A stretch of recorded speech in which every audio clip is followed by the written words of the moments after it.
Nusantara, bangkit dan maju bersama ASEAN.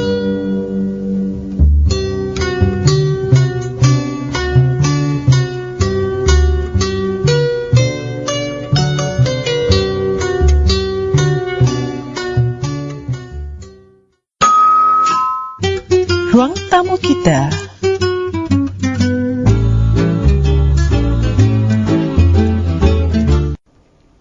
Selamat bersama dengan kami semula melalui Radio Dura Nusantara, bangkit dan maju bersama ASEAN. Hari ini kita ada tetamu dalam segmen Ruang Tamu Kita dan sekarang ini kita bersiaran secara langsung bersama tetamu kita yang bernama Emeralda Sani ataupun lebih manis dikenali sebagai Emma Sani. Dan menariknya mengenai Emma Sani ni, beliau seorang usahawan online sepenuh masa semenjak 2010 lagi. Pernah mencapai jualan sebanyak RM150,000 Malaysia dalam masa 6 bulan sahaja, Radhi. Dan bergelar stokis terbaik di Malaysia untuk produk kecantikan yang diusahakan secara sepenuh masa hanya dari rumah sahaja. Dan kita berkenalan dengan Emma Sani. Hello, Assalamualaikum. Waalaikumsalam. Hi Anne. Hello. Terima kasih kerana sudi datang ke konti kami. Sudi menerima jemputan kami untuk menjadi tetamu untuk ruang tamu kita. Tapi minta maaf, mana kopi Radhi? Kita pun nanti break, nanti saya buat kopi. Boleh Emma perkenalkan diri Emma kepada para pendengar supaya kita lebih mesra lagi untuk topik untuk perbincangan selanjutnya. Okey, terima kasih Anne, Radhi jemput Emma hari ni. Okey, Assalamualaikum. Nama penuh saya Emeralda Sani. Nak cerita sikit, nama Emeralda Sani ni pun ada sejarah dia. Sejarah dia macam mana tu? Okey, sebab kalau ikutkan nama Emeralda ni, ramai orang ingat saya bukan orang Melayu. Ya, okey, betul. tapi 100% Melayu. Mak ayah Melayu. Cuma keunikan dia sebab waktu saya lahir, ayah saya pernah bekerja untuk Jabatan Geologi.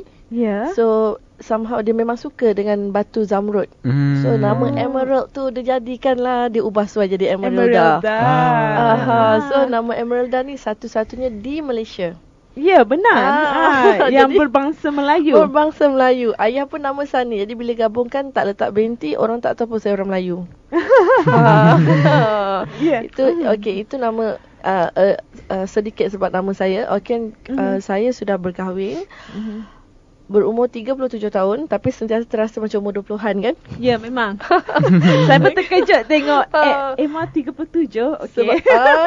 So happy. Mungkin happy dengan apa yang kita lakukan. Jadi umur tu kita tak perasan pun. Macam rasa umur dah berapa kan? Okey, so anak saya 3 orang. Wow. 3 orang darjah 4, darjah 1 dan 2 tahun. Alhamdulillah. Jadi menjaga sendiri. Cuma kadang-kadang mereka dah pandai kan balik rumah makan. Yang anak saya yang paling kecil, hari ni saya minta ibu saya tolong jaga sekejap. Alhamdulillah. Ada bantuan. Ada bantuan. Dan saya pernah belajar di UiTM Shah Alam dalam bidang hospitality. Kemudian itu degree. Untuk diploma saya belajar dari Uniten. Jadi saya tak pernah keluar dari Malaysia. Saya memang orang kata graduan Malaysia. So memang sejak 2010 lah saya mencuburi bidang online ni tanpa disangkakan.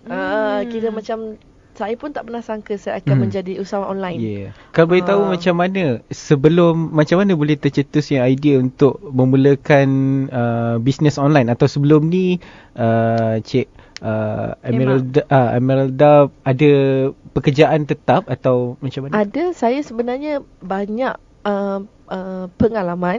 Saya pernah bekerja sebagai seorang sales executive untuk hotel. Kemudian pernah jadi manpower dengan bahagian HR. Secretary pernah, PA pernah, and macam-macam. Last kali saya ingat saya akan settle down sebagai seorang pensyarah dalam bidang hotel. Tapi rupanya saya ni jenis yang sukakan cabaran. And then kebetulan orang cakap mungkin sebab anak-anak.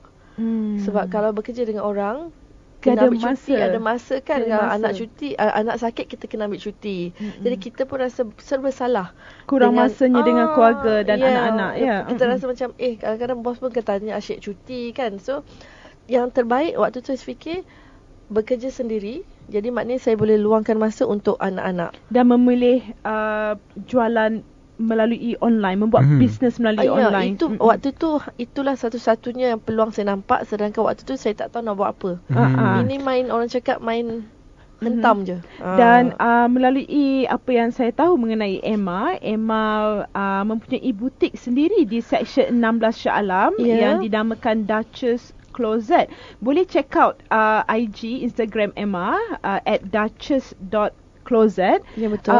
Adakah ini online dijual, pakaian-pakaian ini dijual selain online juga, selain ada butik? Ya, betul. Maknanya kalau bila orang tu tengok IG kami atau website kami duchesscloset.com, IG, Instagram duchess.closet. Maknanya mana yang mereka berkenan, mereka pilih, kami akan post lah. Tapi maksudnya boleh juga beli secara online ataupun boleh ke butik sendiri di Seksyen 16 Shah Alam. Dan apakah jenis pakaian yang dijualkan di sini? Ada pakaian muslimah, pakaian jenis kami lebih fokus kepada modest fashion. Jadi maknanya lebih banyak macam gabungan baju, seluar, skirt. Dan actually sebenarnya saya punya butik ni adalah butik vendor. Jadi ramai usahawan lain, usahawan online, mereka menyewa di tempat saya bagi ruang. Faham. So mereka boleh letak barang-barang mereka. Ada saya lihat, bukan saja ini, saya pernah lihat 2-3 ada di Bangi, ada di Kota Damansara, di mana seorang toki kedai akan sewakan kedai tersebut. Maksudnya usahawan online yang lain akan berkongsi meletakkan barang mereka. Tetapi jika ada order melalui online, boleh buat juga melalui online ataupun orang boleh pergi sendiri terus dan tengok kan. Ini antara bisnes yang Emma jalankan.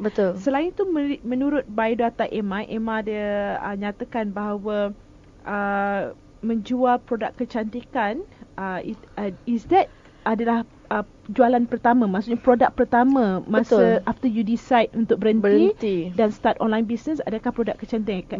Produk kecantikan apa tu? Produk kecantikan ni sebenarnya produk kurus. Ya, betul. Sebab kenapa saya terasa sebab sebenarnya dia bermula sebenarnya produk tu saya start jual dengan previous company.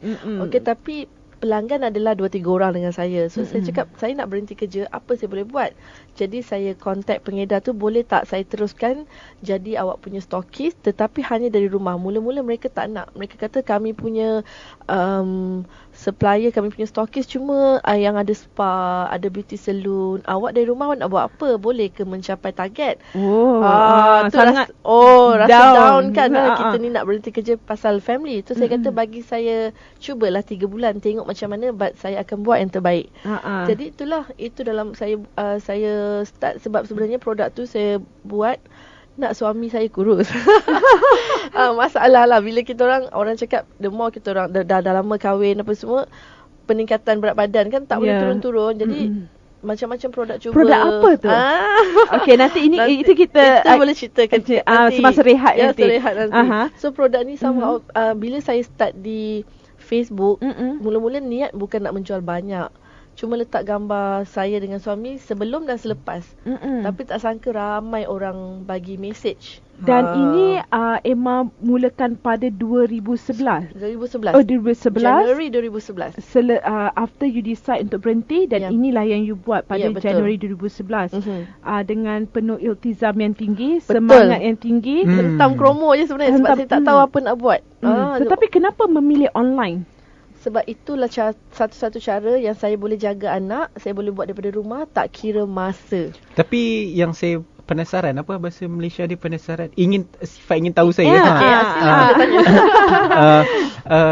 Kenapa memilih bisnes online, atau memang sudah tahu tentang bisnes online, atau asal masuk atau bidang terjun je dalam bidang ni, atau sudah membuat research terlebih dahulu, atau macam mana tu? Pada 2010, awal 2010 tu saya ada buat convention dari kosong sampai jutawan untuk Irfan Khairi, Jutawan Internet Malaysia. Maksudnya Emma menyertai? Tak, saya pengarah program. Oh, you pengarah program. Jadi saya buat untuk beliau, jadi saya rapatlah dengan beliau. Jadi dari situ dapat idea macam best juga buat dunia online ni. Cuma apa yang Irfan Khairi buat bukan bidang yang saya boleh ceburi. Maknanya orang hantar design, minta lukiskan design buku punya cover ke. Saya tak pernah melukis. Jadi benda-benda tu kebanyakannya waktu zaman tu, bila orang cerita pasal dunia online ni, kebanyakannya mereka punya pelanggan adalah dari luar negara. Sebab tu Irfan Khairi dalam masa 3 tahun beliau berjaya mendapat RM1 juta. Sebab banyak dia kata semuanya orang luar negara yang order pada beliau. Jadi saya fikir apa yang saya boleh buat. Cuma saya tahu waktu tu saya cuma tahu produk slimming tu je. Jadi saya kata buat je lah. Sedangkan waktu tu memang tak ramai mentor lagi. Maksudnya pertama kali mengenali bisnes online ni pada 2010. Dan memulai bisnes pada 2011. Dan menggunakan Facebook sebagai medium untuk berhubung dengan kawan-kawan dahulu. Kemudian maklumat itu disebarkan. Dia macam MLM lah sedikit. Kan? Betul. Jadi bila kebanyakan dia berjaya sebab bila dah nampak hasil, orang dah tanya dengan saya punya pelanggan kan. Jadi mereka pun bagi nombor saya kepada kawan mereka, family mereka. Jadi secara tak langsung benda tu berkembang. Sebab saya punya produk ni adalah bukan produk multi level. Jadi maknanya kira sale tu biasa-biasa je. Tapi sebab setiap pelanggan tu normally mereka akan kenalkan saya pada 10 ke 20 orang yang lain. Boleh saya tahu tak, dalam masa 6 bulan Emma telah mencapai jualan sebanyak RM150,000 Malaysia. Untuk 3 bulan pertama bagaimana jualan dia? Sikit je. Saya masih ingat jumlah dia. Bulan pertama tu dalam 3,000 sebab saya boleh check Maybank dengan CIMB saya kan. 3,000, 6,000, 9,000. Kemudian lepas tu dia melonjak banyak lah. Melonjak, dan selepas tu bila produk itu mendapat perhatian kerana kesannya, mungkin pasti kesan daripada produk tu bagus, sehingga dia melonjak naik. Dan bila Emma ada Duchess Closet ni, buka Duchess Closet? Sebenarnya Duchess Closet kami baru buka pada pertengahan bulan 4 2015. Oh, baru saja. Baru sangat. Jadi maknanya ini adalah bulan keempat kami. Dan Alhamdulillah sebab ada berita gembira juga, walaupun kami baru 3 bulan lebih, tetapi insyaAllah dalam bulan ni juga kami ada bekerjasama dengan retail outlet seperti Jasco, Ion, beberapa cawangan mereka di KL ni untuk kami letak produk kami. Oh, Alhamdulillah sudah berkembang. Sudah berkembang. Dan ini adalah usaha Emma untuk mengumpulkan semua usahawan-usahawan online dalam satu kedai. Dalam satu kedai.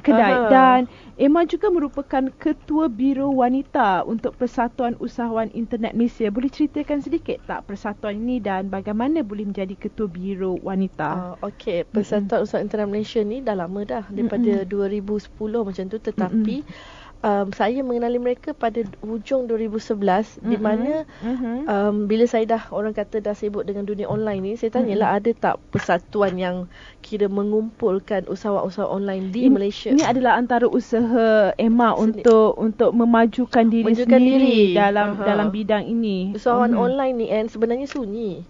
Habis tu mengadap laptop setiap hari, tak jumpa orang sangat. Jadi maknanya kita pun tercari nak juga bertemu orang di luar. Sebab sebelum ni bertukar-tukar pendapat, bagaimana strategi dan sebagainya kan. Message je kan. So jadi Alhamdulillah ada kawan saya kata kita ada Persatuan Usaha Internet Malaysia. So saya hadir mereka punya jamuan hari raya.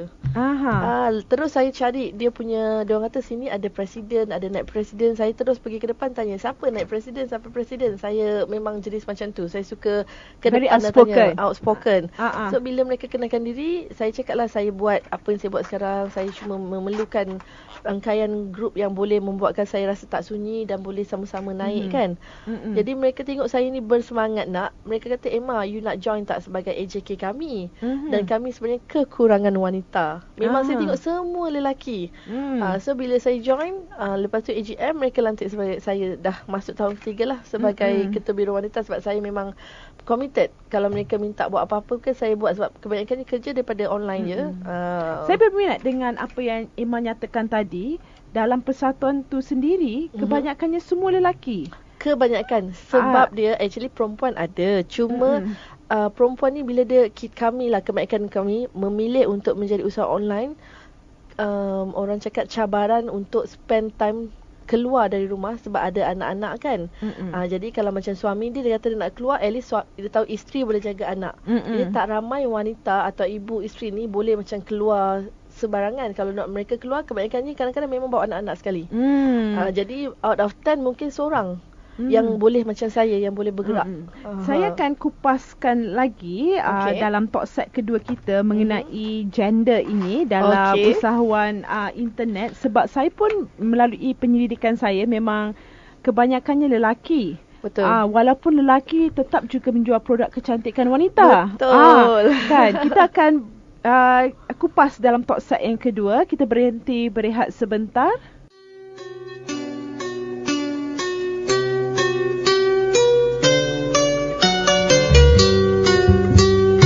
Durian Nusantara, bangkit dan maju bersama ASEAN.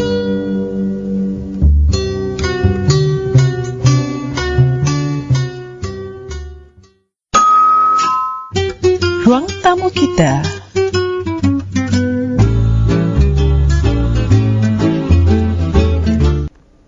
Bersama dengan kami semula melalui Radio Durian Nusantara, bangkit dan maju bersama ASEAN. Dan sekarang ini menerusi segmen ruang tamu kita, kita ada tetamu yang bernama Emeril Dasani, ataupun lebih manis memanggil beliau Emma sahaja.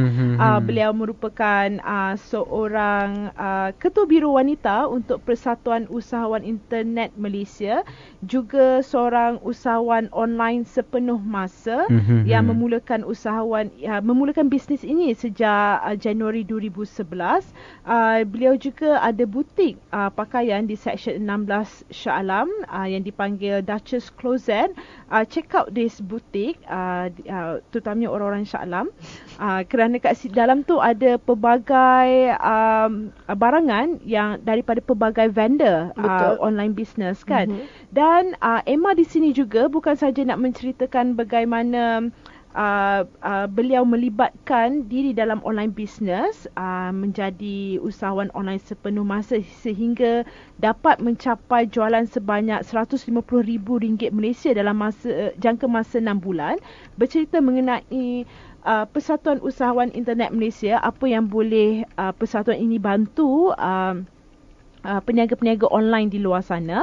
Tetapi juga Emma di sini untuk mempromosikan buku beliau, Super Profit Mama. Ataupun buat untung dari rumah. Boleh Emma ceritakan sedikit mengenai buku ni? Okey, buku ni sebenarnya memang baru diterbitkan pada penghujung April. Sama juga kami launch buku ni pun sewaktu saya buat launching untuk butik.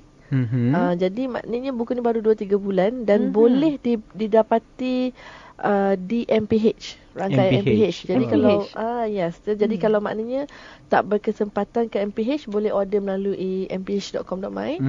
Kalau sekiranya ada seseparuh saya punya peminat lah kan, mereka nak daripada saya, baru saya sign lah. Tanda tangan. Mereka order daripada butik saya. Jadi bermaksud buku ini hanya berharga ringgit Malaysia RM39.90 untuk semenanjung Malaysia. Kalau Sabah Sarawak pula RM42.90. Boleh dibeli melalui dua cara. Pertama, boleh pergi ke kedai MPH terus, ataupun yang kedua melalui online. MPH online. Ataupun boleh order melalui Emma sendiri. Maknanya bila mereka call saya punya butik Duchess Closet. Jadi kadang-kadang mereka cakap dengan my staff ke, jadi tinggalkan nama, nanti bila mereka dah buat bayaran, saya sign ke apa, baru kami post lah. Jadi sebab kadang-kadang bila saya ada buat event ke di butik, ada juga yang datang mana buku, so mereka nak juga ada buku tu.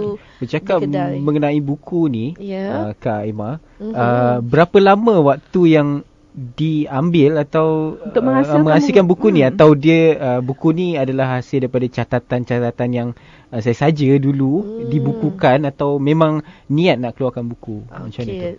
Apa yang Radhi tanya tu semuanya ada. Okay, so sebenarnya saya ada satu blog, emmasani.blogspot, tapi blog tu saya cuma tujukan pada diri saya. Apa catatan perkembangan perniagaan atau topik-topik yang menarik perhatian saya, macam diary online kan. Kemudian bila saya dah mula menjadi usahawan online dan dikenali sebagai Ketua Biro Wanita untuk Persatuan Usaha Internet Malaysia, atau lebih senang dipanggil PUIM. Di mana penerbit saya sekarang ni, jutawan ni, mereka yang kira melamar lah, cakap, Kak Emma, jomlah tulis buku, maknanya boleh share pengalaman dengan orang ramai kan. Waktu tu saya sedang hampir 8 bulan mengandung anak ketiga kan. So saya kata boleh, tapi bagi saya masa lah, mungkin dalam masa setahun. Maknanya saya korek balik blog-blog saya, mana saya rasa sesuai, saya satukan, dan saya minta bantuan rakan-rakan wanita. Daripada apa yang saya orang kata macam rojak topik yang saya masukkan, kita pilih mengikut topik yang sesuai untuk pembaca nak dengar. Untuk pengetahuan para pendengar, di dalam buku Super Profit Mama ini, anda akan didedahkan kepada, pertama, percaya kepada impian kerana ia akan menjadi kenyataan. Yang kedua, kepentingan mengenal pasti minat yang boleh mendatangkan pendapatan. Yang ketiga, cara membina networking yang akan membantu mengembangkan perniagaan. Yang keempat, langkah asas teknik pemasaran. Dan yang terakhir sekali adalah tips mudah memulakan perniagaan dari rumah secara sambilan atau sepenuh masa. Dan Radhi, saya tertarik dalam apa yang ada dalam buku ni, dalam bab 4, muka surat 24, impian atau angan-angan kosong. Ini apa yang ditulis oleh Emma. Setiap manusia mempunyai impian, begitu juga dengan saya. Seronok dibuai angan-angan, apatah lagi apabila melihat di televisyen serta majalah pencapaian orang lain, kejayaan mereka dalam sesuatu bidang yang mereka ceburi. Walt Disney pernah berkata, if you can dream about it, you can do it. Bagaimana untuk anda meraih impian? Langkah-langkahnya adalah, pertama, pengorbanan, kedua, sikap, ketiga, kerja keras, keempat, niat, dan yang kelima, motivasi. Ulangi langkah-langkah ini dengan sistematik dan niat yang jitu. Ini berikut adalah impian Emma pada satu ketika dulu, dan kini ia bukan sekadar impian, malah kesemuanya pun telah tercapai. Yang pertama, paparan ruang kediaman di Anjung Seri. Itu dah ada. Dah ada. Itu pun cerita menarik tu sebenarnya, bagaimana dapat. Sebab mereka yang approach, bukan saya approach mereka. Memang sangat menarik. Saya ada sharekan dalam buku ni bagaimana, sebab suddenly saya dapat message, mereka kata, nak tak puan keluarkan, kami paparkan rumah puan di dalam Anjung Seri. Saya ingat orang prank kan, kawan-kawan ke apa. Lepas tu saya memang dia kata, saya sebenarnya penulis sambilan untuk Anjung Seri. Saya rasa macam orang kata blank. Ini antara impian saya cakap kan. So saya kata, macam mana tahu? Saya kata, kebetulan waktu tu saya ada ambil gambar, saya suka buat macam modern, English modern punya konsep. Saya suka sentiasa buat Facebook cover saya, ruang tamu rumah saya. Jadi bagi mereka, rupanya mereka ni memang sentiasa cari rumah siapa agaknya boleh mereka paparkan di majalah. Jadi mereka ternampak saya, so diorang message lah. So orang cakap memang jodoh dapat. Itu memang impian. Dan impian kedua adalah menulis buku. Sudah ada. Impian ketiga, menyampaikan ceramah kepada ribuan orang. Bagaimana? Sudah. Masih buatlah sekarang ni. Ceramah apa? Mengenai usahawan internet. Usahawan internet. Maknanya kira apa yang saya selalu berceramah, saya memang secara amnya dalam buku ni benda yang sama, cuma kira penyampaian dan pembacaan kan lain kan. Jadi saya selalu mewakili PUIM untuk berceramah lah supaya menyedarkan wanita yang mereka ni boleh berniaga. Dan berbagi ilmu. Ya, saya. Dan keempat, menulis artikel. Di mana publish artikel ni? Sebenarnya saya banyak tulis artikel untuk PUIM, jutawan di online lah. So artikel tu kebanyakannya online sebab saya suka membaca. Kebanyakan majalah surat khabar yang saya baca adalah New Straits Times. So mereka akan ada bidang kolom yang bahasa Inggeris. Kolumnis tu saya suka translate bahasa Melayu. Jadi maknanya orang-orang Melayu boleh baca. Ada separuh kan dia orang tak berapa fasih. Jadi saya nak apa saya dapat sampaikan, saya tulis balik dalam cara yang saya faham dan saya tahu para pembaca boleh faham. Mudah faham. Kemudian temu ramah sebagai personality usahawan. Sedang. Pejabat di rumah sudah ada. Dan yang terakhir, jualan produk tertinggi dan anugerah stokis terbaik. Itu angan-angan waktu baru buat first month. Tak sangka dalam masa 6 bulan dapat tu, memang terkejut. Alhamdulillah. Apa yang boleh Emma janjikan jika pembeli ataupun pendengar di luar sana membeli buku ini? Yang saya boleh janjikan adalah mereka akan mula membuka kotak minda dan percaya pada diri yang mereka ni boleh berniaga sendiri. Sebab buku ni secara amnya saya tak menyentuh tentang produk kecantikan saya ke atau butik. Saya bagi pengetahuan secara umum bagaimana nak setkan minda tu sebagai berfikiran sebagai seorang usahawan. Jadi maknanya antara yang penting mereka perlu ada mentor, kena ada cikgu, kena ada juga personal coaching dan kemudian antaranya kena ada networking yang sesuai. Jadi antara soalan yang saya selalu dapat, yang mereka selalu message saya, bagaimana saya nak mulakan perniagaan? Saya hanya kerja XXX. Saya tak pernah berniaga. Saya tak pernah ada pelanggan. Jadi bagaimana saya tahu orang akan membeli dari saya? Jadi dua benda yang selalu saya nasihatkan, kenal pasti minat anda baru boleh buat perniagaan. Sebab ada juga yang berniaga dah bertahun-tahun, bila mereka cakap, Mak, saya dah berniaga produk ni dah lama, tapi kenapa saya masih ditakut yang lama? So bila mereka coaching dengan saya, di mana sekarang ni saya memang sedang tawarkan juga, kalau beli buku saya, selfie PM kat saya bagi personal coaching dengan saya dengan certain price lah. Jadi orang ramai kejar dekat situ, di mana mereka cakap bila saya berborak mereka dalam masa setengah jam, saya dapat sedar, sebenarnya awak tak sesuai jual produk ni. Jiwa awak sebenarnya menjadi atau menjual produk lain. So kalau mungkin mereka pakaian ke. So ada separuh orang macam dia kata, contoh macam saya, Emma jom buka restoran makanan. Itu bukan minat saya. Saya suka makan, tapi saya takkan buka restoran makanan. Betul, saya suka makan. Itu yang gain weight dulu tu. Okay, so jadi kalau macam orang kata, Emma buat produk beauty sendiri. Saya dah ada, saya stokis. Saya rasa selesa. Buat masa ni saya tak berminat menjadi pengeluar produk kecantikan. Mengedar saya dah rasa okey. Jadi kalau anda sendiri, mereka wanita especially, mereka kenal pasti apa yang mereka nak, baru boleh buat perniagaan. Sebab kadang-kadang kita tak sedar kita ni minat buat apa, tapi kawan, family tahu. Contohnya macam orang tu tanya apa-apa, kata cuba tanya kawan rapat you. So di dalam buku saya pun saya ada bagi workload, ikut langkah-langkah tu, insya-Allah anda semua dapat kenal pasti passion anda, dan passion tu anda boleh tukar kepada perniagaan. Dan para pendengar boleh membeli buku ini dengan harga RM39.90 untuk semenanjung Malaysia dan RM42.90 bagi Sabah dan Sarawak. Boleh dibeli terus melalui kedai buku MPH ataupun di butik Emma Duchess Closet di Seksyen 16 Shah Alam, ataupun beli secara online melalui MPH online, ataupun boleh menghubungi Emma sendiri. Yes, dan di talk set yang pertama tadi, saya ada menyentuh mengenai gender tadi, mengenai usahawan internet di Malaysia ini.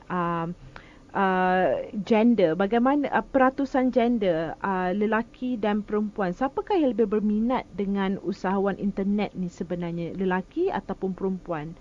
Sebenarnya kalau tidak berdaftar, kita boleh nampak sebenarnya 50-50 je, sama rata. Tetapi melalui statistik Persatuan Usaha Internet Malaysia, memang nampak lebih kurang 80% adalah lelaki. Kenapa tu?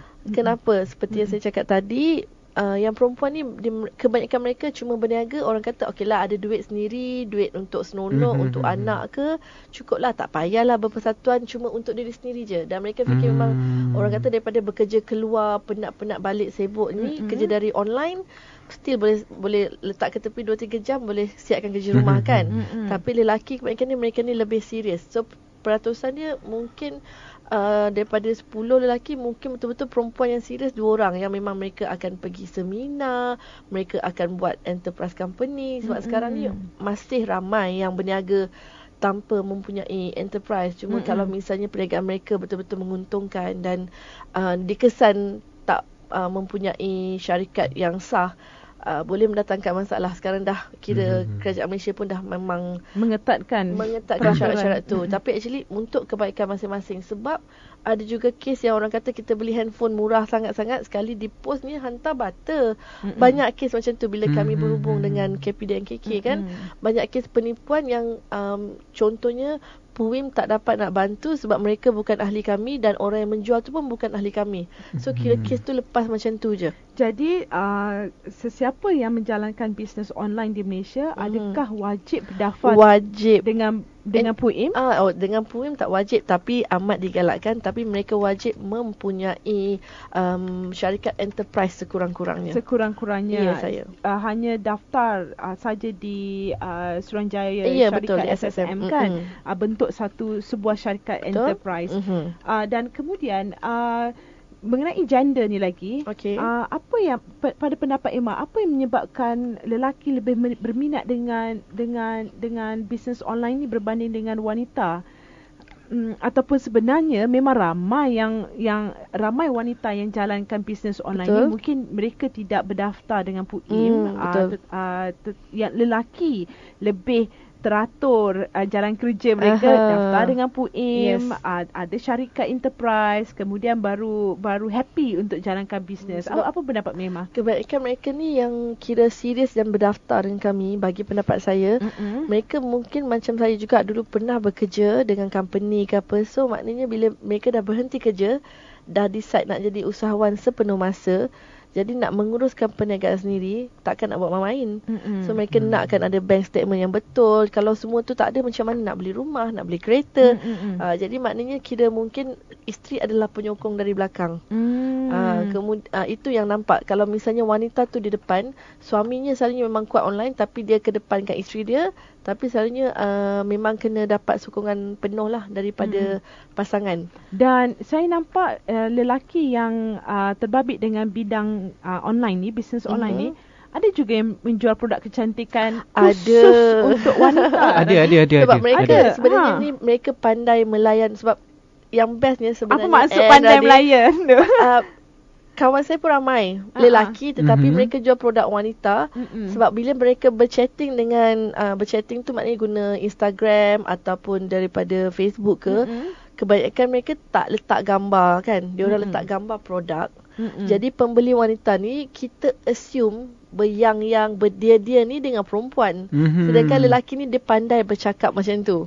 Ada yang macam jadi dia pandai mempromosikan produk yang dia jual tu. Jadi dia tak reveal diri dia tak reveal. Dan macam saya pun, kalau macam contohlah saya nak beli produk orang kata makeup kan, saya nampak produk ni mungkin daripada dia tulis nama apa, beautyxx.com ke, saya order kan, saya WhatsApp dengan beliau ke, dia pun kata, "Hai yang, you nak apa?" So dia dah start. Dan kita bila perkataan tu keluar, perempuan ni assume itu adalah perempuan. Tetapi saya ramai rakan lelaki, dia orang kata, dia orang tunjuk WhatsApp dia tu, perempuan ni, ingat kita orang ni semua perempuan, layan je lah. Bukannya nak menggedik, dia orang cuma memang suka bahasa-bahasa macam tu lah kan. Jadi tu juga salah satu daya penarik tau. Dia macam buat orang nak beli produk tu. Penarik sebab kira mesra. Tetapi kalau dengan Radi jumpa rakan-rakan online lelaki yang berniaga macam ni, kalau jumpa berdepan, mereka memang orang yang pemalu. Memang diorang pandai cakap apa semua, memang boleh buat sebab kerja. Sebab fokusnya untuk menjual produk. Menjual produk. And mereka ni memang kebanyakan tak suka kerja servis yang memang face to face dengan orang. Jadi online adalah yang paling sesuai untuk mereka. Dan mereka percayakan dengan produk itu sehingga mereka bisa buatkan pengguna di luar sana percayakan produk itu juga. Betul. kata-kata manis. Sayang, you nak apa, tudung apa yang you order tadi. So kita pun terus cakap, I nak tudung pink, sedangkan yang order kita tu lelaki. Ramai buat macam tu. Dia termasuk dalam antara servis lah. Servis untuk sebab produk dia tu. Sebab pelanggan ni nak dia rasa dihargai. Ya, betul. Jadi maknanya kadang-kadang perempuan kan, ada perempuan nak macam dia rasa macam tak sesuai lah kan. Jadi sebab dia macam tu je, dia kata-kata manja macam tu. Jadi jadi pada pendapat Emma, gender lelaki lebih aktif dalam bisnes online ini berbanding wanita, atau sebenarnya lah. Sebenarnya ya, pendapat saya macam tu. Kebanyakan wanita pun mereka tidak boleh 100% aktif sebab kekangan sebagai seorang ibu, selebihnya sebab ibu nak membuka rumah tangga. Jadi the best mungkin diorang buat sekali-sekala itu yang mereka buat hanya sekadar untuk tambah wang poket yang macam Emma cakap tadi lah. Tambah wang poket, tapi sebenarnya banyak. 5,000, 10,000 buat diorang rasa macam okey lah, dah cukup dah ni, tak payahlah nak pergi lebih jauh ke. Dan apa pendapat Emma dengan suami isteri yang menguruskan bisnes online? Kita tahu, kita ada nampak beberapa couple untuk beberapa produk kecantikan yang diusahakan bersama oleh suami isteri. Dan ada satu produk kecantikan ni yang tidak akan saya sebut di ruang udara ini. Suami isteri menjalankan mengusahakan produk kecantikan tu, Radhi, dan isterinya lebih banyak diam. Kalau kita tengok di kaca-kaca TV ketika mereka mempromosikan produk tersebut, isterinya lebih banyak diam, lebih banyak menjadi model kepada produk kecantikan itu. Tetapi suaminya, Masya Allah, memang banyak cakap, memang mulut manis, memang betul, tahu sangat produk itu adalah produk kecantikan untuk wanita dan kesihatan dalaman wanita. Tau. Tetapi dia bercakap seolah-olah dia yang wanita. Dia tahu sungguh-sungguh kalau makan produk ini apa awak akan jadi apa, sihat kat mana. So apa pendapat Emma tentang couple-couple yang begitu? Sebab memang mereka nampak mereka boleh kedepankan isteri sebagai model, role model, tapi sebenarnya mastermind adalah suami. Sebab mungkin suami ni memang otak bisnes adalah suami, tapi dia nampak isteri dia cantik, gunakanlah isteri. Dan isteri ni pun memang tak bekerja, jadi maknanya sekurang-kurangnya isteri ni ikut je suami pergi mana kan. Jadi suami yang selalunya mastermind, dia buat research online, produk ni sesuai whatsoever, wife ni ikut je lah. Cuma sekali dia akan bercakap. Tapi kalau product knowledge, kebanyakannya kalau you akan nampak sendiri, anda akan nampak sendiri, siapa yang banyak bercakap sebenarnya dia lah mastermind. Jadi dalam apa-apa perniagaan pun, kalau suami isteri, kalau yang banyak bercakap isteri, suami tu mungkin adalah macam dia punya pengarah ke, tapi maknanya mastermind adalah orang yang lebih banyak bercakap sebab dia lebih tahu apa yang dia cakap. Sebelum kita tutup close set, talk set kita yang kedua ni, saya mungkin Emma, saya ingin minta Emma berikan sedikit nasihat ataupun galakan yang boleh Emma berikan kepada pendengar di luar sana yang ingin memulakan bisnes online ataupun yang sudah pun memulakan bisnes online tetapi mahu maju seperti Emma juga. Apa nasihat dan galakan yang Emma boleh berikan? Okey, antara yang penting untuk mereka terus maju, teruskan pembacaan, sentiasa cari bahan-bahan ilmiah seperti buku ke, baca banyak buku, tengok kejayaan biografi orang-orang lain yang berjaya. Hadiri seminar-seminar yang memang sekarang ni macam cendawan dekat Malaysia banyak kan. Tak kira hujung minggu ada je ceramah yang boleh dihadiri, sebab setiap penceramah tu dia akan beritahu isi yang mungkin anda kata ini saya boleh guna pakai. Jadi maknanya teruskan, jangan orang kata saya dah dapat dah apa saya nak, tak payahlah baca buku. Jadi maknanya teruskan usaha tu, sebab bila anda hadiri seminar, anda akan jumpa dengan grup yang berfikiran macam anda. Same mindset. Dan adakah benar ini jika kita networking kita lebih banyak, kita akan pelajari juga strategi-strategi businesswoman ataupun businessman, online businessman ataupun businesswoman yang lain. Dan kita boleh, mana yang maju tu kita copycat. Betul. Itu adalah copycat adalah cara yang terbaik, tercepat nak ikut, tapi maknanya kita akan ubah suai mengikut keupayaan kita. Betul yang cakap tu. Jadi maknanya lagi satu, networking ni dia macam saya cakap tadi, alhamdulillah insya-Allah dalam masa terdekat Duchess Closet punya koleksi pun akan kami pamerkan di Aeon, Jasco semua tu. Berdasarkan ini semua hasil daripada networking. Tak pernah sangka daripada buka booth tadi borak-borak, dia pun ada outlet dekat sini. Bincang-bincang dia minat, okey nak buka. So maknanya kalau tanpa networking yang betul, macam mana anda nak terus maju ke depan? Mungkin anda akan cuma itulah macam online, walaupun berniaga online kan asyik duduk depan laptop je. So they need to go out. Sebab ada peniaga yang sebenarnya mereka ni very shy. Mereka berat mulut sebenarnya, tetapi mereka nak berniaga. Jadi mereka memilih perniagaan online untuk menjual produk mereka, menjual barang-barang mereka, sebab they don't have to face people. Betul. It's just through online. So I just WhatsApp, everything is online. You order barang, I post. Itu je. So itu apa pendapat Emma tentang tentang peniaga yang sebegitu? Kalau macam tu maknanya untuk anda lebih maju, produk anda lebih dikenali, agak sukar, sebab dari masa ke semasa media sosial ni akan ada cara baru untuk sesuatu produk ni lebih dikenali. Jadi kalau macam anda cuma buat kat Facebook je, tak nak fikir Instagram ke Twitter ke, anda akan terkebelakang. Jadi maknanya kena sentiasa mencari idea baru dalam marketing dan mencari kenalan baru sebab ada idea. Dan soalan terakhir sebelum kita tutup talk set kita. Memang banyak betul nak tanya kan. Apa pendapat Emma tentang pertumbuhan peniaga-peniaga online ini? Sebab daripada 2011 yang Emma join, betul-betul fully concentrate on the online business, sehingga sekarang 2015 kita lihat banyak macam tumbuh seperti cendawan kan selepas hujan, bisnes-bisnes online yang diusahakan oleh peniaga-peniaga tempatan kita ni. Apa pendapat Emma?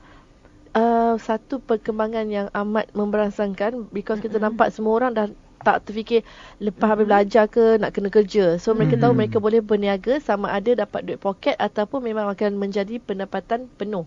Jadi cuma siapa yang bijak tu mereka akan gabungkan, diorang copycatkan apa yang patut kan. Jadi perkembangan ni adalah very very positif. Sebab jadi cuma persaingan dia sama ada awak nak ikut orang ataupun nak dare to be different. Sebab yang muncul ni bukan sahaja suri rumah, ada juga yang masih lagi bekerja, tetapi ada part time mereka adalah online pelajar business. Juga banyak yang pelajar ramai dah. Sedangkan bukan pelajar universiti, pelajar sekolah menengah juga sudah pandai buat online business. Contohnya sepupu saya buat online business, menjual pakaian dan tudung, dan bila saya tanya mana dapat stok tudung dan pakaian ni, Kenanga. Betul. Kan itu betul. Saya kata wah, baru sekolah menengah tetapi dah ada income 5,000 sebulan. Menarik pada beliau. Dan dibantu oleh ahli keluarga, ibu bapa. Maksudnya nak pergi ke Kenanga itu, bapanya akan bawa ke sana, beli stok, kemudian repacking dan letak label sendiri. Betul. Itu cara yang ramai orang buat sekarang. Dan apa pendapat Emma tentang pelajar juga terjun ke dalam bidang ini? Saya sendiri menggalakkan anak saya yang umur dah jam 4 tu mengenali dunia saya, sebab inilah apa yang mami dia buat kan. So dia selalu tanya. Jadi bagi saya, kalau cuma sekarang sekolah rendah tak dibenarkan buat macam tu. Sebab dia kawal aktiviti, sedangkan dah ada Instagram untuk diorang start menjual beli. Kalau daripada awal sekolah menengah mereka nampak mereka boleh berniaga, ada dua, sama ada mereka akan terlalu taksub berniaga, diorang tak kisah pelajaran. Ada juga yang tahu ini kalau misalnya lepas belajar mungkin ada sesuatu yang mereka boleh start tanpa perlu mengharapkan mendapat pekerjaan di tempat lain. Jadi dia ada dua caralah tengok ke arah mana usahawan-usahawan sekolah menengah ni akan pergi. So maknanya dipantau oleh family. Sebab ada juga yang macam tak payahlah belajar lagi, baik berniaga terus. So terpulang pada diri masing-masing. Dan apa yang saya lihat melalui Instagram, kebanyakan usahawan-usahawan muda yang masih lagi baru, yang muda belia, yang masih berumur 20-an, terutamanya perempuan, mulakan bisnes online, contohnya jual tudung. Dan sekarang ini 2-3 tahun kemudiannya mampu ada kedai sendiri dan ada brand sendiri dan menjadi ikon, menjadi model terhadap, memang tengah trend sekarang ni. Menjadi model terhadap produk mereka sendiri.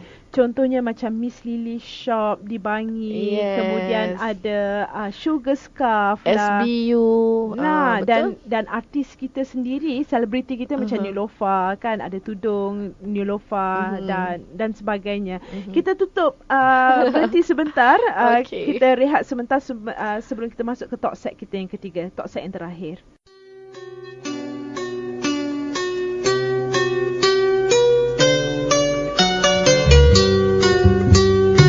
Durian Nusantara, bangkit dan maju bersama ASEAN.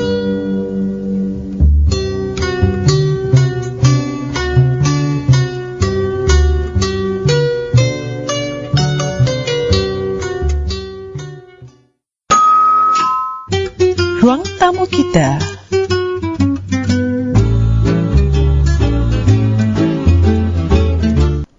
Bersama dengan kami semula melalui segmen Ruang Tamu kita. Hari ini kita ada tetamu yang bernama Emma Sani. Dah panjang banyak kita ceritakan. Banyak kita dan info yang kita dapat juga banyak. Bukan saja mengenai usahawan internet Malaysia, tetapi buku beliau Super Profit Mama ataupun buat untung dari rumah yang berharga RM39.90 untuk Semenanjung Malaysia dan juga untuk Sabah Sarawak pula adalah berharga RM42.90. Boleh dibeli di MPH ataupun melalui MPH online ataupun melalui Emma sendiri. Boleh beli di kedainya di Seksyen 16 Shah Alam, kedai yang bernama Duchess Closet. Okey Emma, kita sambung lagi mengenai bisnes online ni, sebab banyak trik and tips yang kita boleh dapat sebenarnya. Dan bagi saya, kalau kita betul-betul tahu selok-belok bisnes online ni, kita akan berjaya. Dan ada juga yang saya perasan, mereka buat bisnes online, dia ada dua jenis. Satu, yang bersusah payah tetapi hasilnya tak ada apa sangat. Dan yang kedua, relax je. Dia saja try-try, cuba-cuba tapi boom. Kan? Macam Emma lah, dalam 6 bulan dah 150,000. Kan? Dan saya dalam talk set ni saya nak tanya Emma mengenai pendapat Emma mengenai branding. Sebab yang umum kita tahu bahawa bisnes online ni produknya macam-macam. Contohnya kita bagi satu contoh lah tadi, tudung je. Tudung tu kita boleh beli di kenanga saja dengan satu harga tertentu. Tetapi bila contohnya Radi beli tudung yang sama, saya beli tudung yang sama dengan harga yang sama di kenanga, tetapi kita balik, kita boleh letak brand kita masing-masing dan kita jual tudung itu harga yang berlainan pula. Apa pendapat Emma mengenai itu? Okey, pasal jenama ni dia ikut kepada apa? Bila minat kepada jenama ni dia okey, branding ni beza kosong punya brand, maknanya bila kita tengok contohnya kita beli tudung tu tanpa ada jenama, tapi bila suddenly you pakai tudung yang ada brand, contohnya brand Chanel, orang kata tudung tu mesti mahal. So nama brand tu dia melambangkan power sebenarnya. Orang akan tahu you minat sesuatu brand, orang akan anggap yang you mampu untuk membeli sesuatu brand tu berdasarkan minat, dan orang tahu you ni peminat kepada certain produk. So pentingnya penjenamaan adalah supaya lebih dapat orang cakap credibility. Jadi kalau contohnya actually tudung yang sama and boleh beli dari pasar malam daripada supermarket harga RM5. Kadang-kadang jangan terkejut, tudung yang sama and tengok di butik, cuma sebab ada nama, orang akan berebut membeli tudung tu di butik. Walaupun kualiti dia sama. Itu dia, itu yang membuatkan itu kenapa penjenamaan tu penting. Sebab saya rasa Radi, kalau kita lihat dekat Instagram, bisnes online yang berlambak sekarang ni, bukan saja di Facebook tetapi di Instagram, kadang-kadang saya lihat contohnya tu pakaian patternnya sama. Dan materialnya sama. Betul. Tetapi ini ada brand harga A, dia yang beza. ini brand B, tetapi harga pula berlainan. Itu pula apa pendapat Emma? Itu kalau Anne perasan memang kebanyakan saya rasa ramai perempuan perasan sebegitu kan. Kita tengok kasut brand A, brand B, brand C, harganya kadang-kadang sama tapi nama brand je lain. Jadi maknanya mereka tahu certain design tu ada peminat, cuma peminat dia akan saya akan pergi kedai A, saya akan pergi kedai B, saya akan pergi kedai C. Jadi mereka akan jual benda yang sama sebab kasut tu adalah kilang yang sama sebenarnya. So nama brand ni, contohlah saya kata saya peminat tegar Vinci contohnya kan, saya sebut sebab mereka antara pelopor kasut jual kasut di Malaysia. Okay, so kalau saya dulu saya kata saya beli kasut Vinci, saudara mara saya di Johor, mereka bersusah payah datang ke KL nak beli. Sebab tu Vinci tak ada di Johor kan, tak ada di Selatan. Jadi semua orang cakap, kalau nak KL mesti nak pergi Vinci. Sekarang ni bila dah ada, orang dah relax sikit. Dulu macam kena naik KL semata-mata untuk dapatkan kasut. Nak dapatkan kasut tu. So kita yang sentiasa dapat ni, kita macam relax je. So orang yang tak dapat tu, mereka akan beria-ria nak. Jadi maknanya pengaruh nama brand tu tersebut lah. Itu pentingnya penjenamaan. Sebab dari penjenamaan tu kita akan nampak kualiti dia. Bila sebut contohnya antara jenama terkenal, contohnya kata you nak beli barang Chanel, orang dah dapat agak bagaimana kualiti. Kalau orang kata brand triple XY ke kan, agaknya kalau beli RM10 koyak pun orang tak marah. Cuma kalau memang itu brand original you beli, kalau ada cacat celah, confirm you boleh mengamuk sebab you tahu you dah beribu-ribu ringgit habiskan duit untuk beli. Jadi maksudnya penjenamaan ni penting dalam pengukuhan sesuatu produk jugalah. Ya, betul. Agar untuk memastikan untuk pengguna percaya ataupun tidak produk itu dan seterusnya membeli produk itu. Ya, jadi lagi satu kalau macam Anne ada nyatakan tadi, bila orang beli produk tanpa jenama dan mereka buatkan sebagai jenama mereka, selalunya itu adalah langkah pertama sebelum mereka mengeluarkan sendiri design mereka, sebab mereka nak tahu juga nak study produk jadi mana. Jadi mereka cuba memperkenalkan nama dahulu. Bila nama dah mulai naik, dia cuba produce barang mereka sendiri. Dan akhirnya ada juga yang ada kilang sendiri selepas tu, sebab kos akan lebih rendah sekiranya anda mampu mengeluarkan produk tersebut. Maknanya kalau kos sekarang contoh you beli RM20, kalau you dah memang boleh, orang ada permintaan beribu-ribu, mungkin lepas tu kos you akan jadi half. Okey. Bagaimana pula dengan contohnya produk A, produk kecantikan A, tetapi Emma jual harga RM50 dan saya jual dalam harga RM60.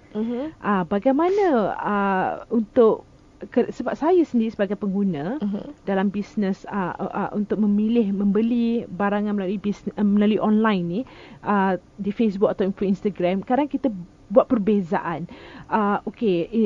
Saya check out Instagram ni, Instagram Emma jual produk kecantikan ni harga RM50, dan kemudian orang yang B pula jual produk yang sama tetapi dengan harga RM60. Biasalah extra gift tu tetap pasti ada kan. Jadi saya sebagai pengguna, saya kadang-kadang tertanya-tanya, macam mana aku nak pilih ni kan. Kadang-kadang ada juga, pernah juga saya buat, contohnya saya beli daripada Emma dahulu. Kalau servis Emma bagus, saya akan teruskan. Tetapi kadang-kadang bila kalau servis tak bagus, kita tak nak teruskan lah kan.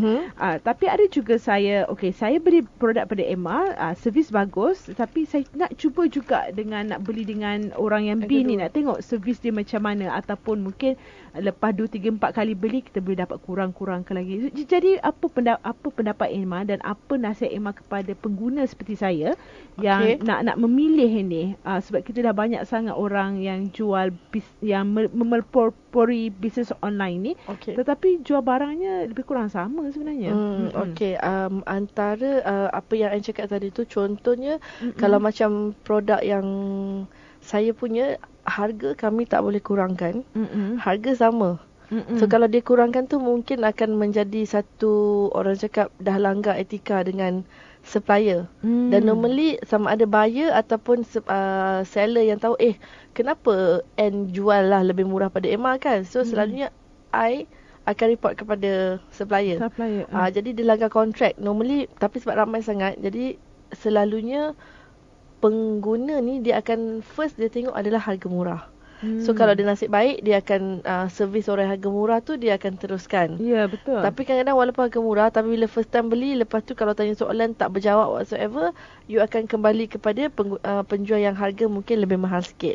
Dan sometimes selalunya yang buatkan you dapat long term customer, macam saya pun dah 5 tahun produk saya ni, saya masih rapat dengan pembeli saya daripada tahun 2010. Maknanya mereka pernah guna, pernah kurus. Lepas tu 2 tahun, 3 tahun senyap sebab diorang dah kuruskan. Suddenly diorang akan message saya balik, I dah beranak ke, dah apa, dah gain weight, I nak get back to you lah, I dah cuba produk lain tapi your services macam ni. So selalunya yang mengekalkan hubungan jangka masa panjang adalah cara kita melayan pelanggan. Betul. Servis yang kita tawarkan. Cara kita menjawab, dia tanya soalan, kita jawab, maknanya cepat. Itu selalunya pelanggan ni nak, macam saya kata tadi Radhi, nak dihargai. Okey, seperti yang kita tahu, kita dah banyak dapat informasi tentang bisnes online, dan kita tahu macam mana tips yang kita dah dapat. Kita nak tahu pula macam mana risiko dalam bisnes online ni. Sebab saya ada terbaca dalam beberapa blog atau blogger yang keseharian mereka adalah menggunakan bisnes online sebagai pendapatan sehari-hari. Blogger, yang kita tahu blogger juga antara orang yang membantu dalam pemasaran bisnes online kan. Mereka juga banyak menceritakan pengalaman buruk mereka dalam bisnes online, iaitu apabila ada customer yang dah pesan tapi cakap dah bank in, sebenarnya belum, tapi barang dah kirim. Banyak masalah. Emma pernah tak mengalami masalah? Kalau boleh kita tahulah antara masalah yang pernah dihadapi. Okey, alhamdulillah saya tak pernah alami masalah sebegitu, tapi ramai juga kawan daripada kenalan, mereka ada menghadapi masalah yang sama. Yang terbaru sekali, kawan saya sendiri, kawan rapat, tapi dia cakap dia biasa beli tudung dengan Miss A. Suddenly dia kata, nampak Miss B ni jual lebih murah. So dia belilah 1 kodi 2 kodi macam tu. Dah sampai, rupanya design lain, kain lain. Jadi dia contact lah Miss B ni nak minta returnkan balik, nak dapatkan tudung yang dia order. Tak semena-mena Facebook dia kena block dengan Miss B. Jadi daripada situ kita tahu maknanya peniaga Miss B ni adalah peniaga yang tidak amanah. Mungkin dia boleh tutup Facebook dia dah buka Facebook yang lain pula. So ada peniaga macam ni, Rudy. So maknanya sekarang yang itu kadang risiko kita tak boleh nak cakap sebab dia dah kita dah main in, lepas tu dia dah post. Jadi lepas tu untuk kita cegah benda ni, yang terbaik adalah memang kepercayaan. So maknanya kalau boleh, dia kena ada orang cakap, Emma, you belilah dengan Miss A ni sebab dia ni dia okey. So you kena tanya juga orang lain yang pernah tak beli dengan penjual tersebut. Jadi sama juga kalau misalnya penjual pun sebelum dia nak pergi post barang tu, kalau pembeli pembeli tu kata, saya dah bank in lah Emma, saya sebagai seorang penjual online, saya boleh check dekat akaun saya dah betul ke masuk duit. Sebab kadang-kadang mereka boleh edit je slip bank tu. Mereka kata dah masuk dah ni, saya dah masuk akaun. Saya kata tak ada. Saya cakap, so kalau kadang-kadang saya malas nak layan orang macam tu, kita ignore je sebab kita tahu mereka tipu. Kan berian nak cakap masuk tapi sebenarnya tak ada. Takkanlah online mereka tak ada. So kita ignore je. Kalau di Indonesia, seperti yang saya tahu, bisnes online di sana, mereka menggunakan bank sebagai orang tengah. Jadi maksudnya macam saya pesan barang pada orang satu produk, apabila kita transfer wang tu, duit tu tidak akan sampai langsung kepada dia hold dulu kan. Dia hold di bank. Apabila dan penjual tadi menerima informasi yang ada orang nak beli, tapi duit tu dia tak boleh ambil. Betul. Dia kena kirim barang tu sampai, and si orang yang pesan tadi, penerima tadi beri komen yang baik, setuju, dan baru duit tu boleh ambil. Saya tak pasti di Malaysia. Di Malaysia perkhidmatan tu belum ada. Tapi kalau di Indonesia, kebanyakan online service mereka menggunakan perkhidmatan bank. Saya lupa nama dia, tapi kebiasaannya di Indonesia macam tu untuk menjaga. Sebab ada cadangan untuk di Malaysia gunakan macam tu. Tapi kami masih dalam perbincangan. Sebab especially kalau barang tu bernilai beribu-ribu, berpuluh-ribu kan. Jadi maknanya kita nak check dulu. Sama sebab awak tak kenal saya tak kenal awak. Suddenly nak masuk 50,000 ke beli something kan. Jadi benda tu masih dalam research lagi di Malaysia. Jadi kebanyakan peniaga di Malaysia ni memang IKS je. Dia beli barang tudung lah, makeup ke, baju ke. Selalunya macam tu. Dan sebelum kita tutup talk set kita, talk set ketiga kita dan kita tutup ruang tamu kita. Bukan nak halau Emma, tapi masa yang tak mengizinkan. Saya nak tanya, kita umum tahu sekarang ni ringgit kita jatuh. Betul. Dan apakah pengaruh kejatuhan ringgit ni kepada bisnes usahawan-usahawan internet sekarang ni? Dia ada dua reason lah, dua sebab. Sama ada usahawan online ni mereka berniaga, kebanyakannya barang mereka tu mereka import dari luar. Jadi kalau kebanyakan mereka produk mereka import dari luar memang mengalami, orang cakap, downtime lah. Masalah macam Allah mahalnya. Macam kalau saya nak beli sesuatu tu patutnya harga $100, now dah hampir, dia cuba convert apa semua, dia kena bayar hampir RM400. So kalau misalnya peniaga online ni cuma dia meniagakan produk fizikal yang cuma barangan tempatan, so tak ada efek. Dan jadi so adakah nasihat Emma sebagai someone senior in this field menyarankan agar menjual barangan tempatan?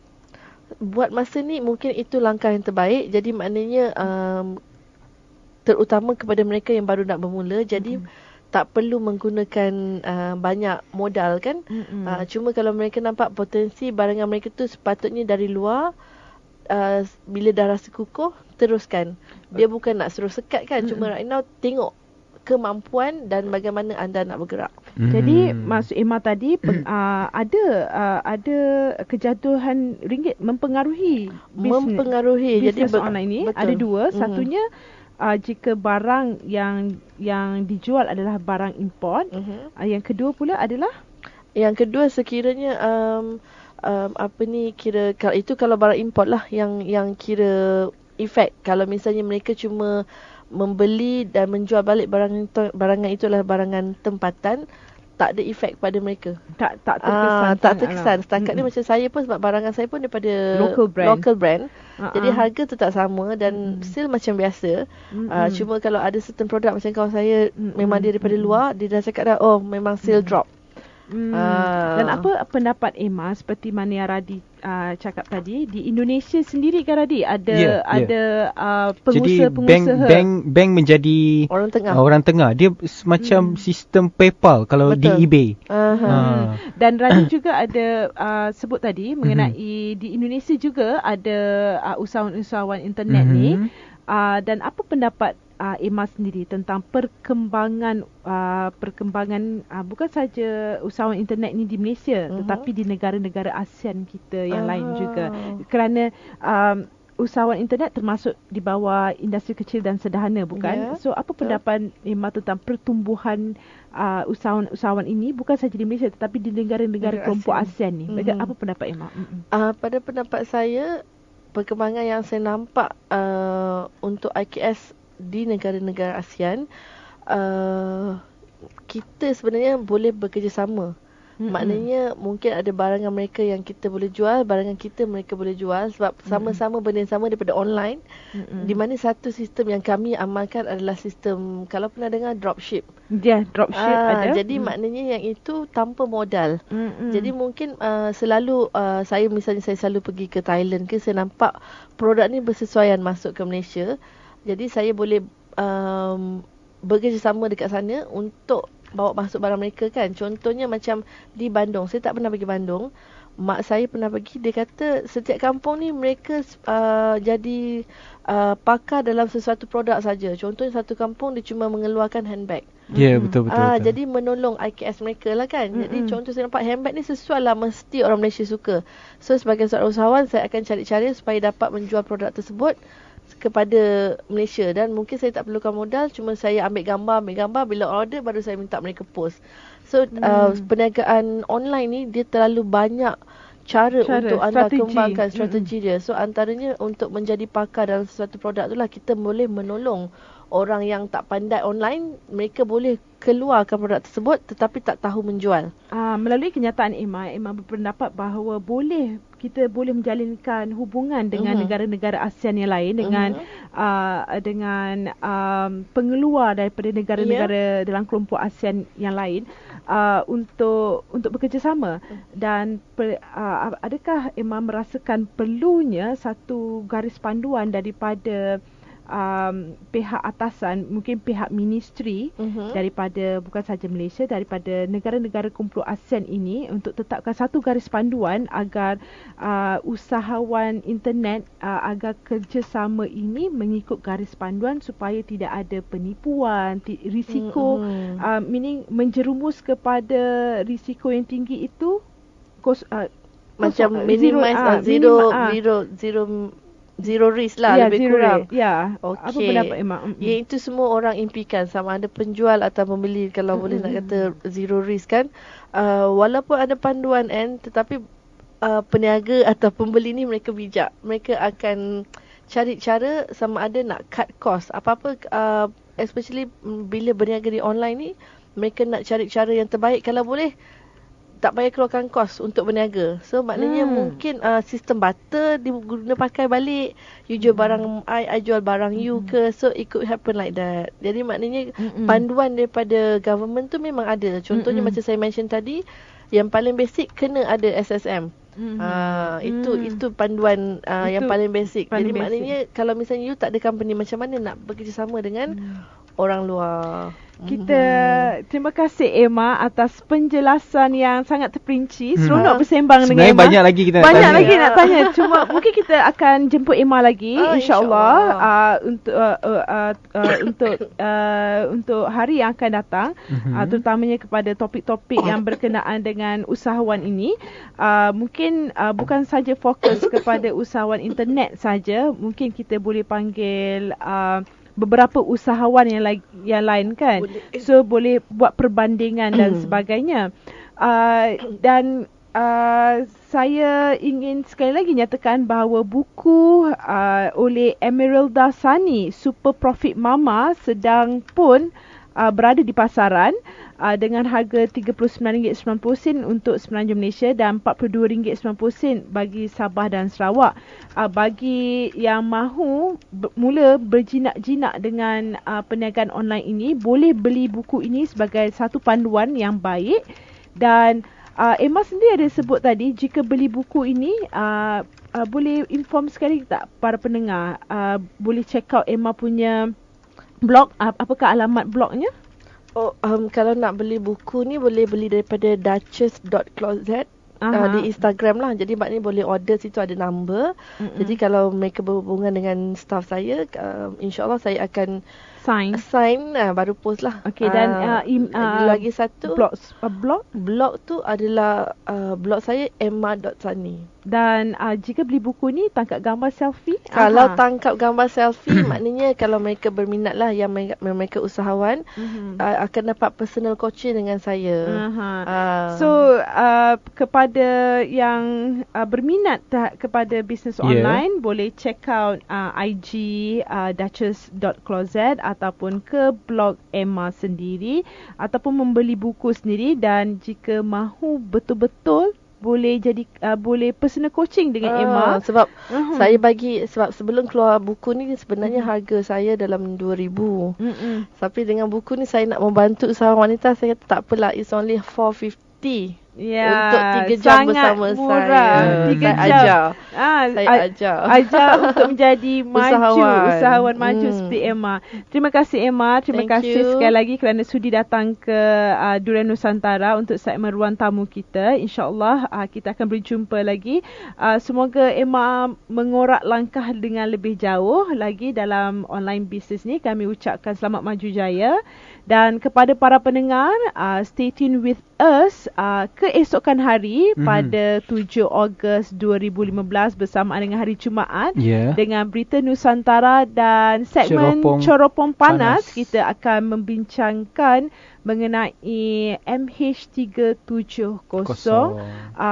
Perbincangan ini adalah daripada kenyataan-kenyataan yang dikeluarkan melalui ataupun menerusi media. Ini yang kita akan kupas dan kita akan sampaikan kepada para pendengar. Salam hormat, salam cinta damai. Terima kasih. Kita jumpa esok.